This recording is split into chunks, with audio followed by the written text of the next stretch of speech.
માધવભાઈ, આવતીકાલે વિશ્વકર્માજી રાજકોટમાં પધારી રહ્યા છે, શું કહેશો?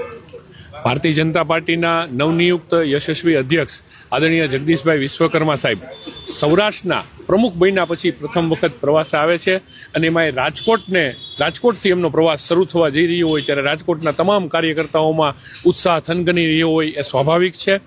આવતીકાલની સંપૂર્ણ તૈયારીઓ થઈ ચૂકી છે. અમે છેલ્લા 8 દિવસથી તમામ કાર્યકર્તા બૂથ સુધીના તમામ કાર્યકર્તાઓ અતિ ઉત્સાહથી આ આગમનને વધારવા માટે કામ કરી રહ્યા છે. ત્યારે આવતીકાલે સાંજે ગ્રીનલેન્ડ ચોકડી ખાતે અમે એમનું ભવ્ય સ્વાગત કરીશું અને ત્યાંથી યુવા મોરચા બાઇક રેલી દ્વારા એમને એસ્કોર્ટ કરી અને આપણા મુખ્ય માર્ગ એટલે કે ડિલક્સ ચોક થઈ આપણા હોસ્પિટલ ચોકવાળો બ્રિજ થઈ ચૌધરી હાઈસ્કૂલ સરદાર પટેલ સાહેબના બાવલા પાસે થઈને પનવટ પાસેથી એન્ટ્રી કરશે. ત્યાંથી કાર્યકર્તાઓ હજારોની સંખ્યામાં કાર્યકર્તાઓ ત્યાં સભા સ્થળે જોડાશે. ત્યાં એમનો ભવ્ય સન્માનનો કાર્યક્રમ થશે. કાર્યક્રમ પહેલાં શૌર્ય ભક્તિના ગીતો, દેશભક્તિના ગીતોનો અમે કાર્યક્રમ રાખેલો છે. તમામ કાર્યકર્તાઓ માટે ભોજનની પણ વ્યવસ્થા રાખેલી છે અને ખૂબ સારી રીતે આવકારવા માટે દરેક કાર્યકર્તા અત્યારે ઉત્સાહભેર કામ કરી રહ્યો છે.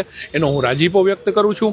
રાજકોટ મહાનગર, રાજકોટ જિલ્લો અને મોરબી જિલ્લો આ ત્રણેયના સંયુક્ત ઉપક્રમે આ સન્માન સમારંભ રાખેલો છે. ત્યારે સૌરાષ્ટ્રભરના આગેવાનો પણ રાજકોટ પધારશે કાલના કાર્યક્રમમાં. પ્રદેશમાંથી પણ એમની સાથે અમારા મુખ્ય આગેવાનો આવે એવી સંભાવના થઈ રહી છે. ત્યારે આવતીકાલના કાર્યક્રમને આખરી ઓપ અપાઈ ગયો છે. હમણાં જ અમે ગ્રાઉન્ડ ઉપર સભા સ્થળની મુલાકાત લઈને આવ્યા અને અહીંયા મેર બંગલા ઉપર પણ અમારી મિટિંગોનો સતત દોર ચાલી રહ્યો છે. ભરતભાઈ, વિશ્વકર્માજી કાલે પધારી રહ્યા છે, તૈયારી કેટલી થઈ છે ને કેવો ઉત્સાહ છે? જબરજસ્ત. રાજકોટના કાર્યકર્તાઓ અને રાજકોટના લોકોમાં ઉત્સાહ છે કે આવતીકાલે વિશ્વની સૌથી મોટી પાર્ટી ભારતીય જનતા પાર્ટીના ગુજરાત પ્રદેશના અધ્યક્ષ, એક કાર્યકર્તામાંથી અધ્યક્ષ બનેલા નેતા જેઓ ગ્રાઉન્ડ રિયાલિટીને સમજે છે એવા કાર્યકર્તામાંથી અધ્યક્ષ બનેલા અમારા આગેવાન જગદીશભાઈ વિશ્વકર્માજી આવી રહ્યા છે. રાજકોટના કાર્યકર્તાઓમાં લોકોમાં ઉત્સાહ છે. સમગ્ર જિલ્લા અને શહેરના લોકો અમારા અધ્યક્ષશ્રીને આવકારવા માટે થનગને છે. જબરદસ્ત તૈયારી ચાલી રહી છે.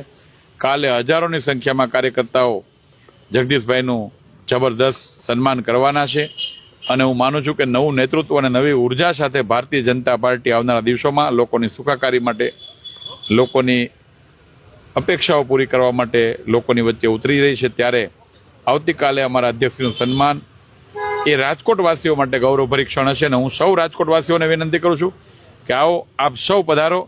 આદરણીય અધ્યક્ષના સન્માન માટે કાર્યકર્તા તરીકે આપ સૌને ભાવભર્યું આમંત્રણ છે.